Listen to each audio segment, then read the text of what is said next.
বাবু সিয়াম, রোজা পর্বের মধ্যে বুখারী শরীফে একটা হাদিস পাইলাম। আমার নবীজি একদিন মাহফিলে ওয়াজ করতেছেন।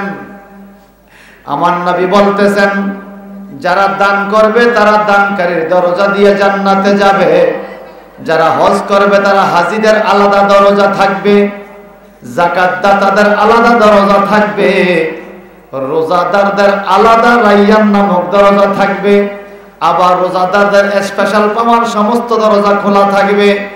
আবার কিছু মানুষ আছে জান্নাতের কোন দরজা তার বাধা থাকবে না, সব দরজা দিয়া তাকে হুরুগাল মান ডাকতে থাকবে।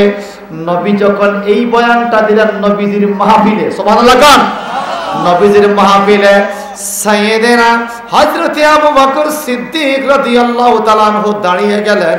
ইয়া রাসূলুল্লাহ, নবী গো, 8টা দরজা দিয়া ডাকবে, জান্নাতের সকল দরজা খোলা থাকবে, কেউ বাধা দিবে না। কত লক্ষ্মী মানুষ, সে কপালটা কত ভালো।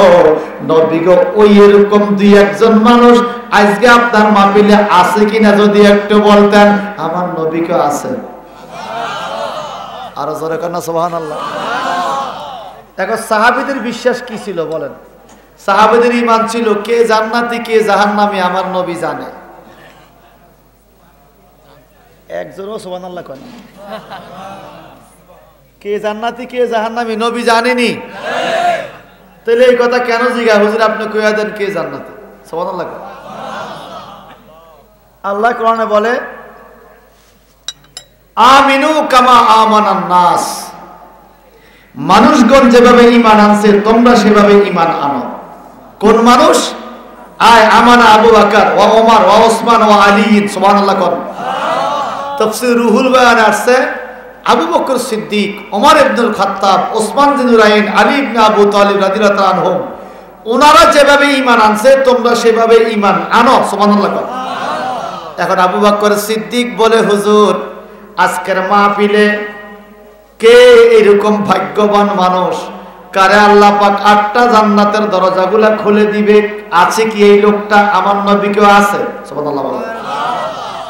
তোরা হযরত আবু বকর সিদ্দিকের ঈমান ছিল নবী জানে, কথা কয় না, জানে কি না? নবী গো কে? এখন কম না, তোমরা ওয়াজ শোনো। এই কথা বলতে সব সাহাবী দাঁড়িয়ে গেছে। ইয়া রাসূলুল্লাহ, নবীজি আপনি একটু দেখাইয়া দেন না গো, কার ভাগ্যটা এত ভালো, কোন লোকটাকে আল্লাহ পাক 8টা জান্নাতের দরজা খুলে দিবে, কার তকদির এত ভালো, একটু যদি দেখাইয়া দিতেন। আমার নবী কে বসো তোমরা। না বসবো না। আরে বসো তোমরা। সবাই বৈশা গেল। ওই আবু বকর সিদ্দিক রাদিয়াল্লাহু তাআলা উনি দাঁড়িয়ে রইলেন। নবীজি গো, আপনি যদি না বলেন আমি বসবো না। বলে এত তৃপ্তি কেন তোমার এই কথার দিকে? ইয়া রাসূলুল্লাহ, নবী আমার, ওই লোকটাকে যদি একটু দেখাইয়া দেন, মুসাফা করব, কপালে চুমু খাবো, হাতে চুমু খাবো, বুকের সাথে বুকটারে জড়াইবো। বেহেশতি মানুষ, 8টা দরজা খোলা, তার দামটা কত বড়। আমি আবু বকর একটু বুকে জড়াইতে তার মনে চায়। আমার নবীকে তুমি বসা। না হুজুর, আজকে বসতাম না, বেয়াদবি মাফ করেন। সকল সাহাবীকে হুজুর বলেন না দয়া করে। ইয়া রাসূলুল্লাহ, কে ওই ভাগ্যবান ব্যক্তিটা? আমার নবীকে আবু বকর, শুনবা যদি শোনো, কালকে কিয়ামতের ময়দানে তামার জমিন থেকে বিনা শর্তে, কোনো শর্ত মর্ত নাই, ডাইরেক্ট জান্নাতের সকল দরজা দিয়া ডাকতে থাকবে যেই মানুষটাকে, সে হইলা তুমি আবু বকর সিদ্দিক।